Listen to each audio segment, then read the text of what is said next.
sabemos.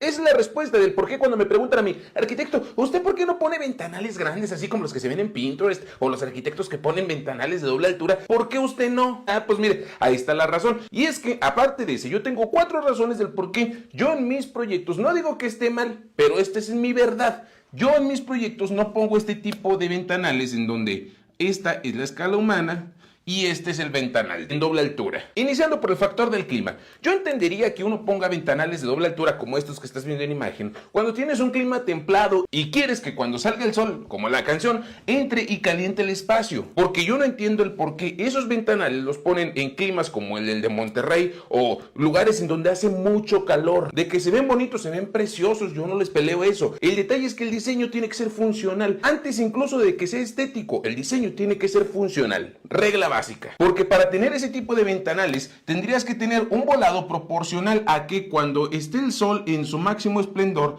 no entre o entre en menor cantidad al espacio. ¿Por qué? Porque esto al interior, en la puesta de sol o en el sol de la tarde, que es el más pesado, si tú no le pones este voladito, no lo voy a borrar, ¿verdad? Pero no, sí lo borro. Si tú no le pones este voladito, ¡ay, te encargo, papá! Mira nomás.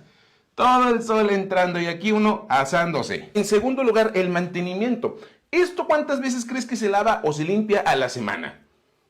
Ni una. A esto generalmente se le da mantenimiento 1 o 2 veces por año. Y si tú quisieras darle un mantenimiento periódico, pues bueno, es una situación de riesgo constante el estar trepándose. ¿Para qué? Para estar limpiando los ventanales que lucen muy bonitos, pero que a qué gorro dan. Tercer punto, que bueno, es un factor que prepondera en la construcción, el tema del costo. Para sustituir toda esta franja vertical por vidrio en lugar de muro, es muy caro, sobre todo, ¿por qué? Porque si tú vas a colocar un ventanal en la parte de arriba, primero, tiene que ser un vidrio mínimo de 8 o 9 milímetros, mínimo. No puedes colocar un vidrio de grosor de 6 milímetros porque a la primera ráfaga de viento va a suceder lo que en el video. Cuanto más si tú no quieres seccionar o reticular ese vidrio. ¿A qué me refiero con esto? A que si tú vas a colocar un marco, en la medida de que este cuadro no quieras que se seccione para que sea una sola pieza de cristal, pues en mayor medida va a tener que aumentar el grosor de ese vidrio para que cuando le pegue el aire no se rompa. Y si no es así, al menos tendrías que reticularlo. ¿Para qué? Para aminorar la sección de vidrio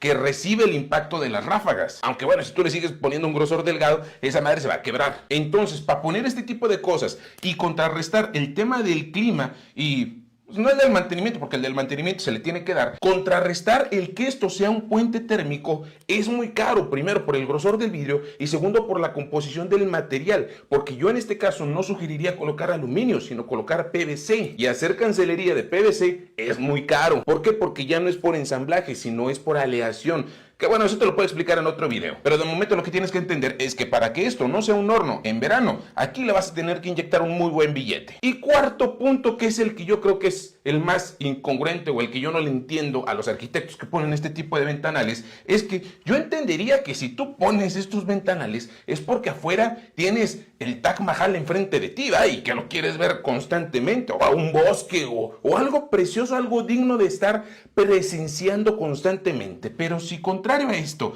tienes una doble altura y aquí tienes un patiecito de 2 metros y atrás está tu vecino encuerándose en canzones, ¿qué sentido tiene el poner esa vista hacia allá?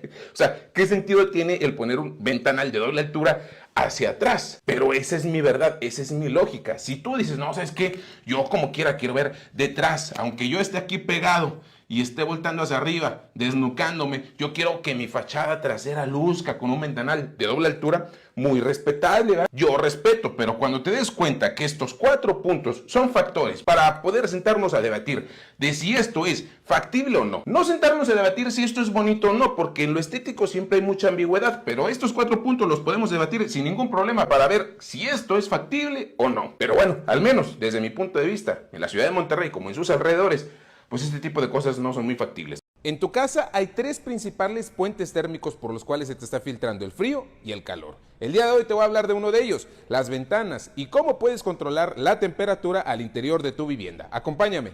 Y bueno, para empezar hay que explicarte qué es un puente térmico. Un puente térmico es un elemento que envuelve a una edificación por el cual se puede llegar a transmitir el frío o el calor debido a una variación en la resistencia térmica. ¿Cuáles son los tres principales puentes térmicos en una casa? Bueno, el techo, las paredes y las ventanas. Ojo, no quiero decir que la puerta principal no, pero esta tienes la manera de colocarla estratégicamente para que no esté en contacto con las corrientes de aire fría. Como en este proyecto colocamos la puerta principal a un costado porque los vientos dominantes vienen de frente a la casa. Y seguramente te estás preguntando, bueno, ¿cuál es el principal puente térmico para poner atención en él? Bueno, la respuesta es, dependiendo de las características de tu proyecto y la ubicación en donde se encuentre, se va a determinar cuál es el principal puente térmico. Porque, por ejemplo, una casa que se encuentra ubicada en Monclova, Coahuila, una ciudad con un clima muy árido, el elemento más expuesto a la irradiación solar es el techo. Por tanto, anoche la gente que vive en Monclova no me va a dejar mentir. Cuando subes a la segunda planta es un horno. Si no tienes aire acondicionado, te vas a derretir. Por tanto, en Monclova el principal puente térmico es el techo. Contrastante a las casas que se encuentran en Valle de Bravo, el principal puente térmico son los muros y las ventanas, porque las corrientes de aire son más frías. El techo es una cubierta más ligera para permitir que el poco sol que sale durante el día irradie calor al interior de la vivienda. Y bueno, ahora sí vámonos a las ventanas, lo que nos compete en este video. En esta casa, la casa 624, utilizamos cancelería serie 70 y te explico. La cancelería se clasifica en series dependiendo del tipo de aleación que haya tenido el aluminio y las características de aislamiento térmico, acústico, hermeticidad, estética y seguridad. Por ejemplo, este cancel corredizo tiene la cualidad de correr para ambos lados. Esto está muy padre porque no te somete a un fijo y por ende a casarte con la ubicación del mobiliario. Tanto puede correr para un lado como para el otro. Otra característica de seguridad es el cierre automático, que al momento de que el cancel topa se cierra automáticamente. Esto funciona muy bien para la gente que suele olvidar si cerró las puertas o ventanas al salir de la casa. Ahora, gracias a su acristalamiento doble podemos disminuir hasta 25 decibeles el ruido exterior. ¿Y qué es el acristalamiento doble? Es lo que comúnmente se conoce como doble vidrio. En medio de estas dos hojas de vidrio se sitúa un perfil separador delimitando una cámara estanca de gas o de aire. Debido a su composición, las ventanas con doble acristalamiento están preparadas para aislar tanto el frío como el calor, significando esto un ahorro energético porque ante el frío contribuirá a reducir los gastos de calefacción y ante el calor gastos de aire acondicionado.